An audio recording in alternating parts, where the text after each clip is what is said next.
Hey guys, so it is Friday evening, evening my time, towards the nighttime back east. Um, I am sitting outside of a Walmart in Fontana, California, and it is windy, not breezy. It is downright windy, and I'm not sure if that's. I don't think it's always like this in Southern California. It wasn't like this all day. Um, anyway. Uh, So here I am, and I wanted to talk about a few things and kind of give a shout out on a couple of things, just kind of give you an update of the day. So, one of the interesting things about Southern California is much like back east, the towns, you just go from one house to the next house, one store to the next store, and you change towns, you don't even know it. So, um, it's kind of cool that there's all of that civilization and busyness to keep me going and give me something to look for. It's a whole lot better to kind of go, hey, if I could walk down to that Bank of America or that Walmart or that Circle K, kind of keep you going, versus, wow, I've got a long stretch of road that I can't see an end to. But one of the things happened this afternoon that's happened on this journey time and again, and I want to give us a kind of shout out to a couple guys. So, making my way along in Fontana, getting hungry, I stopped at a place called My New York Pizza, kind of a pizzeria. It's got some sports television shows on it. I talked earlier, I think I did a video about these giant slices. I posted some videos. They have just ginormous slices. They have, you can't really see it. Anyway, just they have a box of it. Go on the Facebook page, you'll see it. Anyway, while I was there getting a slice of pizza, which will probably be lunch, dinner tonight, and breakfast tomorrow, a slice, mind you, two things that happened that was neat there. One of the things I've always kind of loved to do and enjoy is A, people watching, and then B, is talking to, complete strangers. Well, the one thing I've talked about several times on this journey, probably the most surprising thing about the journey for me before leaving home, was what I've kind of dubbed as alpha male myth. To those of you who haven't heard it, I'll tell you, those of you who've heard it before, I apologize for being redundant, but, society kind of has this thing where men can talk to women, women can talk to men, women can talk to women, kids can talk to kids, but men don't really talk to men, whether it's whatever. When we talk, it's not emotional and words I love you and understanding. It's a lot of, male machismo and, what kind of engine do you have, and who's your driver in the NASCAR race, or what's your football team. Just a lot of male bravado. And the one thing that shocked me about this journey is time and time and time again, I run into towns and I meet men, my age, younger, older, and they get it. They get this bonding. I'm not sure if they're just tired of people pointing the finger and blaming. I don't know why we connect, but we do. So here I was at this My New York Pizza, and these two young gentlemen were sitting next to me for a good half hour. We came to find out their names were Zach and Parker. I posted a picture of them on Facebook.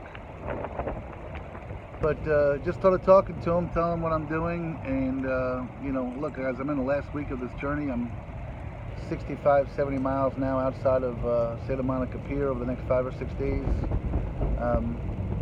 Had the journey start, asked me some questions. Just as conversation started. And you can see when people are interested and people buy in their interest, and it's so rewarding. And like I said, I expected it from, the older generation. I expected it from moms with children. I am always blown away when the male versus male on male, male versus male, whatever, the male bonding kicks in, and it happened again today. While they were there was this other thing that kind of brought back memories for me. I just sat back smiling, and this is just me sharing with you guys. So, again, most of you know my backstory. If you don't, the story kind of goes like this. I grew up with some tragedy. At the age of 17, I knew I wanted to be a dad, not at that age, but I knew it's what I was called to be. I had 4 miscarriages in my life, and eventually I was blessed with a little girl, and then came to be blessed with a little boy. And I can't ask for any more. But there was this young couple there, having some pizza, and they had their little girl in the car seat, and they were playing with her, not playing peekaboo, but they were slamming the menu down, and she was grabbing it, and she couldn't have been more than maybe 5, 6 months old, I would guess. But one of my best joys and biggest memories was I lived in a town called Dover, Pennsylvania, and there's a Dover family restaurant. And a lot of times I'd get up on a Sunday. I get up really early. My kid's mom, Heather, not an early riser, so I would grab my little girl and bring her in a car seat, and we'd go up to the restaurant. And she'd be in a car seat. Obviously, she couldn't eat like a full breakfast, but we just shared that time together, and we'd bring her mom home something. But it was just really cool to be to see this young couple and relive those moments in those days. As parents, growing up, these children growing up grow so fast. It goes so fast, and I know we could all, if you just take a second, could look back and see your own little ones in a car seat or swinging their home or whatever it might be. It just goes so fast, and just to be able to sit there and get away for a half hour, an hour in my mind and relive those memories of my kids. Because then as my son was born, I'd do the same thing with him. I would take him and Kira out to get something to eat, and just a special moment. So that was a great memory I had there. Tonight, it's early evening here, which for me is like bedtime. But I asked some folks and said, hey, I know the Dodgers are playing Game 6 tonight. They're up 3-2. Winner goes to the World Series against the Brewers. And that game starts, I believe, around 5:30 our time here, 6:30 our time here. Anyway, early in the night here versus the East Coast. And I asked some folks, hey, where's the play? Where should I go? You know, if I want to go have a beer and watch the ball game, where would I go? And they said, you got to get to Big Al's in Ontario. So somebody from the website reached out and said, hey, I live in Fontana. Where are you at? I haven't heard anything more. I don't know. Maybe I'll meet them. Maybe I won't. If anybody's interested, I'm in Fontana at the moment, and I'm going to try to get myself over to Big Al's in Ontario. I just got to pick up a couple things here at Walmart, and that's where I'll be trying to get over to. So if anybody's in town and wants to hang out or hear stories about Point to Film Journey or what motivated me or, you know, what the future holds, you know, come on down to Big Al's, and hopefully I'll be there in a few hours. I think it's like 10 or 12 miles from here, but being completely honest with you, there's some public transportation over that way that I might try to take advantage of and save myself the legs at this point in time. Anyway, so Big Al's is where I'm told to be in Ontario, California, and that's where I'll be heading. Hopefully watch the ball game. Hopefully see a Dodger victory, so I can celebrate all the Dodger fans. My man Big Ben Maller's a Dodger fan, although he might be a Red Sox fan these days too, as he's now broadcasted up in Boston. And as a reminder, I'll be on the Ben Maller Show, a week from last night, next Thursday night. He goes on from 11 to 2 Pacific, from 2 to 6 East Coast time. If you guys want to set your radios back home in New York, I think it's, I want to say it's 1460 WYOK, I believe he's on. I've been gone so long I forgot. But anyway, but here was another one of those kind of weird observations I've made. So my brother will be the first to tell you I don't do good impressions. I don't do good impressions. But when you're sitting in restaurants or you're sitting in McDonald's, wherever, they have TVs on, and for some reason it's always on a local news station with the weather or the Weather Channel. So I'm going to give you guys a treat for those of you that don't know what it's like here in Southern California to be a weather forecast, a meteorologist on the news. I'm not great at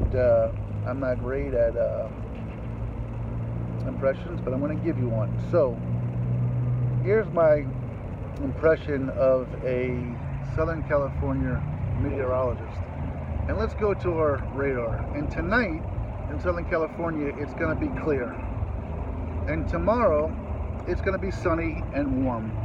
And let's go to our 7-day forecast, and for all 7 days it's going to be sunny and warm. In fact, let's go to our next month forecast, and guess what, guys? It's going to be, say it with me, sunny and warm. I don't know why they call it a meteorologist in Southern California. There really is not a reason, I swear to you. They should just have like one meteorologist somewhere like away from here, like on the Weather Channel, and it should be one of those things, if it's not going to be sunny and warm, they should have one of the little beep breaking news stories that, you know, on Tuesday there's a potential of rain or something like that.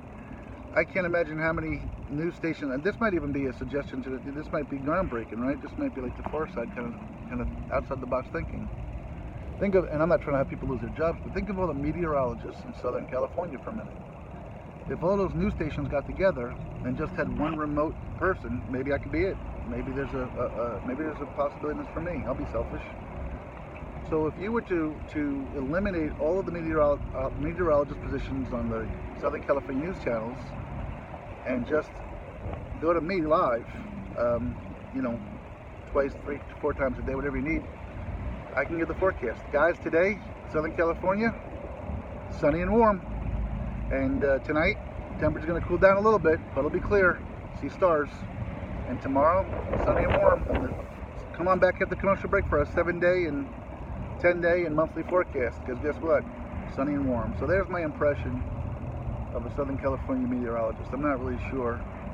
I used to joke with my kids and say the best job you could ever have is either a backup shortstop in baseball because it pays well, or a backup quarterback because that also pays pretty well, and you hold a clipboard. No, I'm going to shop, yeah. I'm going to shop, yes. I'm going to shop. I'm doing a video. Wow. I'm going to shop. So anyway, I guess there's security floating around the Walmart parking lot doing their job and wondering why I'm sitting here with my backpack in a cart. My backpack is cart. Wanted to see if I'm shopping or I guess maybe loitering, so they're doing their job.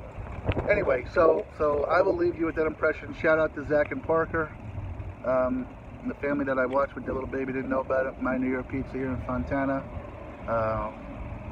Don't know what the night has in store for me. Hopefully a Dodgers win. And I will be heading on, hopefully making it to Big Al's in Ontario. And stay tuned, and I'll give my update from there to tomorrow. All right, so love you guys, Kira, Landon, and Grace. I love you guys so much. A week from today, I just keep talking about this, but I will be done at this point. And just relaxing and getting ready for my flight home on Sunday. So love you all, stay tuned, and I'll talk to you soon. Bye-bye now.